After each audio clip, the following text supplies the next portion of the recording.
আসসালামু আলাইকুম সবাইকে। আশা করি সবাই ভালো আছেন।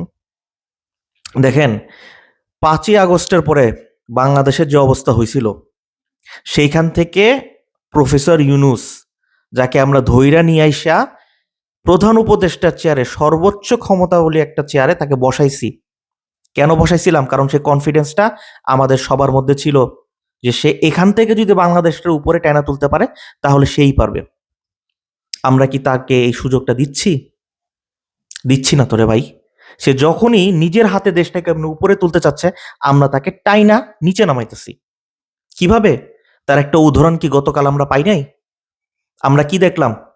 যেখানে কয়েকদিন পরে বিডা এবং বাংলাদেশ সরকার মিলে বিশ্বের বিভিন্ন জায়গা থেকে ফরেন ইনভেস্টরদেরকে নিয়ে আসতেছে এবং একটা গ্লোবাল সামিট করতেছে। তাদেরকে নিয়ে আসতেছে, তাদেরকে বলতেছে, দেখো বাংলাদেশের অবস্থা ভালো, বাংলাদেশে সবকিছু ভালো, তোমরা আসো, তোমরা আমাদের এখানে ইনভেস্ট করো, আমরা তোমাদের সকল সুযোগ সুবিধা দিব। তাই না? একটা ইনভেস্টমেন্ট করতে ইনভেস্টররা কেন আসে দেশে? সব দিক বিবেচনা করেই তো আসে। বাংলাদেশে এখন কোনো নির্বাচিত সরকারই নাই। নির্বাচিত সরকার না থাকলে সে কনফিডেন্সটা তারা কিভাবে পায় যে আমরা যে সেই দেশে আমাদের ইনভেস্টমেন্টটা দিব, হাজার হাজার কোটি টাকা ইনভেস্টমেন্ট করব, সেখানে কি আমাদের ওই নিরাপত্তাটা আছে, যে সুযোগ সুবিধাটা আছে? প্রফেসর ইউনূস বা বর্তমান বিডার চেয়ারম্যান যিনি আছেন, তিনি কিন্তু সেই সুযোগ সুবিধাটা তাদেরকে করে দিচ্ছেন। তাদেরকে আমন্ত্রণ জানাচ্ছেন যে আসো, বাংলাদেশের অবস্থা এখন অনেক স্টেবল রয়েছে, আসো তোমরা এসে ইনভেস্ট করো, তোমরা এসে নিজের চোখে দেখা যাও। কি দেখবে? কি দেখাচ্ছি আমরা ভাই? গতকালকের ঘটনা কি আমরা বিশ্বের বিভিন্ন মিডিয়াতে দেখাই নাই? আমাদের টেলিভিশন চ্যানেলগুলো, আমাদের নিউজ পেপারগুলো প্রচার করে নাই? হ্যাঁ, মানে কোথায় কোথায় মব তৈরি করে কোনো জায়গায় গিয়া ভাঙচুর, লুটপাট। আচ্ছা, ভালো কথা, আমরা তো প্যালেস্টাইন পণ্য ঘৃণা করি, তাই না? বাটা যদিও ইসরায়েলি প্রোডাক্ট না, মানলাম।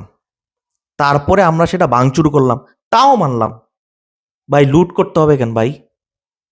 কি, যে জিনিসটা ঘৃণা করেন সেই জিনিসটা নিতেছেন কেন? ধানমন্ডি ৩২ নম্বরে তো ঘৃণা করে আপনারা পুরাইছিলেন, বলছিলেন কি স্বৈরাচারের বাড়ি থাকতে পারবে না। ভালো কথা, ভালো কথা। ওখান থেকে ইট, লোহা, লক্কর যা আছে সব খুলে কেন নিছেন? ওই ইন্টারভিউতে দেখলাম একজন বলতেছে স্বৈরাচারের স্মৃতি এই ইটটা আমি নিয়ে যেতে চাই। তাই না ভাই? হ্যাঁ, ফ্রির মাল কেউ ছাড়ে না।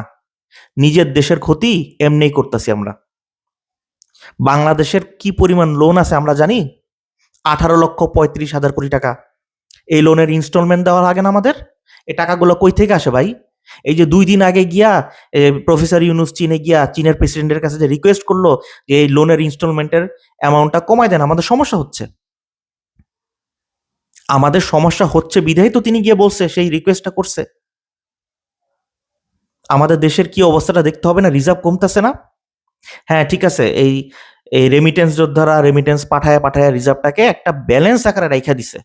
ঠিক আছে, কিন্তু নতুন করে যদি ইনভেস্টররা না আসে, তাহলে এই এই লোনের ইগুলো আমরা কিভাবে দিব? তার উপর মরার উপর খাড়ার গায়ে কি হলো? আমেরিকার নতুন করে শুল্ক আরোপ। ভাই, একটু সুযোগ দেন সরকারকে, একটু সময় দিই আমরা, সেই সহযোগিতাটা করি। এগুলা না করি ভাই, এই যে মব তৈরি করে লুটপাট গুলা না করি। আমরা একটু তাদেরকে সুযোগ দিই যাতে দেশটাকে একটা একটা ভালো একটা অবস্থায় রাইখা যেতে পারে তারা। কিছু কিছু অনলাইন অ্যাক্টিভিস্ট আছে যারা কথায় কথায় ওই তৌহিদি জনতার নামে উস্কায় দেয়। আপনারা যান, ওইখানে যান, ওইখানে হামলা করেন, ওইটা ঘেরাও করেন, প্রতিবাদ করেন। প্রতিবাদ করার মানে না সেটা ঘেরাও করি, সেটা ভাঙচুর করি। প্রতিবাদ করার অনেক ভাষা রয়েছে। কেন আমরা বিশ্ব মিডিয়াকে সেই বাংলাদেশের এই ধরনের সিচুয়েশনটা তুলে ধরবো? কেন তাদেরকে সে সুযোগটা দিব যে বাংলাদেশ জঙ্গিবাদ রাষ্ট্র, সন্ত্রাসী রাষ্ট্র, কোনো নিরাপত্তা নাই, জনগণের জানমালের নিরাপত্তা নাই? সেই সুযোগটা কেন দিব আমরা? আমরা একটু ধৈর্যশীল ভাবে থাকতে পারি না? দেশে একটু শান্তি আনার, দেশ তো কম অশান্তি দেখে না রে ভাই। গত ৫-৬টা মাস যাবৎ কম অশান্তি তো দেখি নাই আমরা। দেশের মানুষজন একটু শান্তিতে থাক, দেশের অর্থনৈতিক গ্রোথটা হোক, এই সুযোগটা আমরা দেই সরকারকে। যদি দেশের মানুষ শান্তিতে থাকে, বর্তমান অন্তর্বর্তীকালীন সরকার যদি শান্তিতে কাজ করতে পারে, দেশের উন্নতি করতে পারে, এবং তারা তারা তো বলেছে তারা যে এই প্রয়োজনীয় সংস্কার করে একটা সুষ্ঠু নির্বাচনের আয়োজন করবে, তাই না?